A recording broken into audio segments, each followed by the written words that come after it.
சிங்காசனத்திலே வீற்றிருக்கிற சர்வ வல்லமையுள்ள தேவனுக்கு மகிமை உண்டாவதாக. கிறிஸ்துவுக்குள் அன்பான சகோதர சகோதரிகள், உங்கள் அனைவருக்கும் என் அன்பின் வாழ்த்துதலை தெரிவித்துக் கொள்கிறேன். இந்த நாளுக்கான கர்த்தருடைய வார்த்தை கொலோசையர் 3ஆம் அதிகாரம் 2வது வசனம். பூமியில் உள்ளவைகளை அல்ல, மேலானவைகளையே நாடுங்கள். ஆமென். ஆண்டவர் இங்கே சொல்லியிருக்கிறத பாருங்களேன். பூமியில் உள்ளவைகளை அல்ல அப்படின்னு சொல்லுகிறார். அப்போ பூமியில் உள்ளவைகளுக்கு மேலே நாட்டமே வைக்கக்கூடாதா அப்படின்னு சொன்னால், ஆமாம், ஆண்டவர் அதைத்தான் சொல்லுகிறார். பூமியில் உள்ளவைகள் மேலே நாட்டம் வைக்காதீங்க. அப்போ மேலானவைகளை நாடுங்கள்னா எதை நாட சொல்லுகிறாருன்னா, அவரையும் அவர் நமக்கு கொடுக்க போகிற நித்திய ஜீவனையும் பரலோக பாக்கியங்களையும் நாடுங்கள் என்று சொல்லுகிறார். ஏன் பூமியில் உள்ளவைகளை நீங்கள் நாடாதீங்க அப்படின்னு சொல்கிறாருன்னா, அது மேலே விருப்பப்படாதீங்க, அது மேலே வாஞ்சை வைக்காதீங்க அப்படின்னு ஏன் சொல்கிறாரு அப்படின்னா, இந்த பூமி நமக்கு நிரந்தரமானது கிடையாது. இந்த பூமி வாழ்க்கை முடித்ததுக்கப்புறம் நம்ம எங்கே போகிறோம்? அவரோடு கூட நித்திய நித்தியமாக வாழக்கூடிய பாக்கியத்துக்கு நம்ம என்ன செய்ய போகிறோம்? கடந்து போகிறோம்.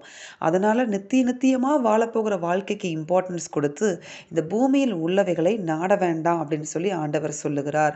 அப்போ எப்போ அந்த வாழ்க்கைக்குள்ளே நம்ம கடந்து போக முடியும் அப்படின்னு நீங்கள் பார்த்தீங்கன்னா, இந்த பூமியில் உள்ளவைகள் மேலே உங்களுக்கு நாட்டமும் விருப்பமும் இருந்ததானால் நம்மளால் என்ன செய்ய முடியாதுன்னா, மேலான பரலோகத்தையும் பரலோகத்தில் வீற்றிருக்கிற நம்முடைய ஆண்டவராகிய இயேசு கிறிஸ்துவையும் பிதாவாகிய தேவனை நம்மளால் என்ன செய்ய முடியாது?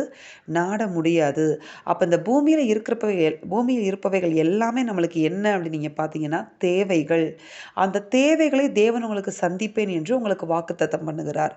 ஆமென். அப்போ இந்த பூமியில் நம்ம நாட வேண்டிய அவசியம் எதுவுமே இல்லை. ஏன்னா அந்த பூமியில் உள்ள காரியங்கள் எதுவுமே, நம்ம பார்க்குற எதுவுமே நிரந்தரம் இல்லை. ஆனால் அந்த பூமியில் வாழ்வதற்கு நமக்கு தேவைகள் இருக்கிறது. அந்த தேவைகளை குறித்து ஆண்டவர் சொல்லியிருக்கிறார் பாருங்க. முதலாவது தேவனுடைய ராஜ்யத்தையும் நீதியையும் தேடுங்கள், அப்பொழுது இவைகள் எல்லாம் உங்களுக்கு கூட கொடுக்கப்படும் தான் சொல்லுகிறார். அப்போ அந்த பூமியில் இருக்க தேவைகள் நம்மளுக்கு எப்படி கொடுப்பார் ஆண்டவர்?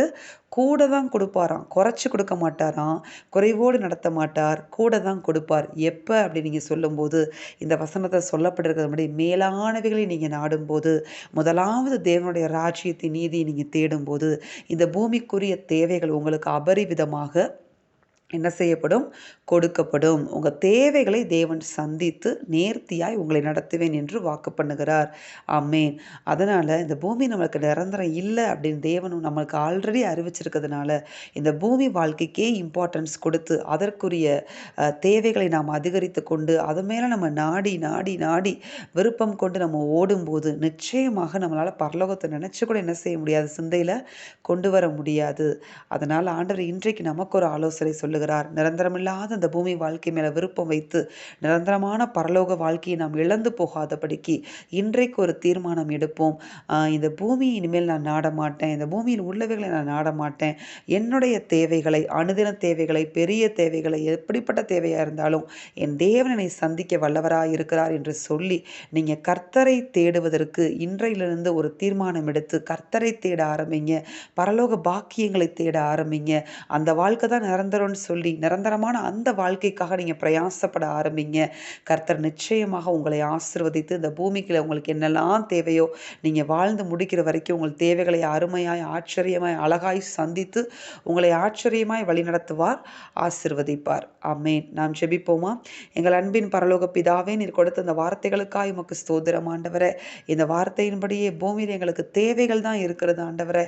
இந்த பூமியை நாங்கள் நாட வேண்டிய அவசியம் இல்லை. இந்த நிரந்தரமில்லாத இந்த பூமியை நாங்கள் நாடாதபடிக்கு அப்பா, மேலான பரலோகத்தையும் உம்மையும் நாங்கள் நாடி பரலோக பாக்கியத்தை நாங்கள் கண்டடைய தேவனாகிய கர்த்தர் எங்களுக்கு கிருபை தர வேண்டுமாய் நாங்கள் செபிக்கிறோம். முதலாவது தேவனுடைய ராஜ்யத்தை நீதியை தேட எங்களுக்கு தேவன் கிருபை கொடுப்பீராக தகப்பனே. எங்களுடைய தேவைகளை சந்தித்து ஆச்சரியமாய், அதிசயமாய் ஒவ்வொரு நாள் எங்களை நடத்தி இந்த பூமி மேலே எங்களுக்கு இருக்கிற எல்லா விருப்பங்களையும், உலக காரியங்கள் இருக்கிற எல்லா விருப்பங்களையும் தேவன் எங்களை விட்டு எடுத்து போடுவீராக. இயேசுவின் நாமத்தில் பிதாவே, ஆமென். இந்த வார்த்தையின்படி இந்த நாளில் தேவன் உங்களை ஆசீர்வதிப்பாராக. ஆமென்.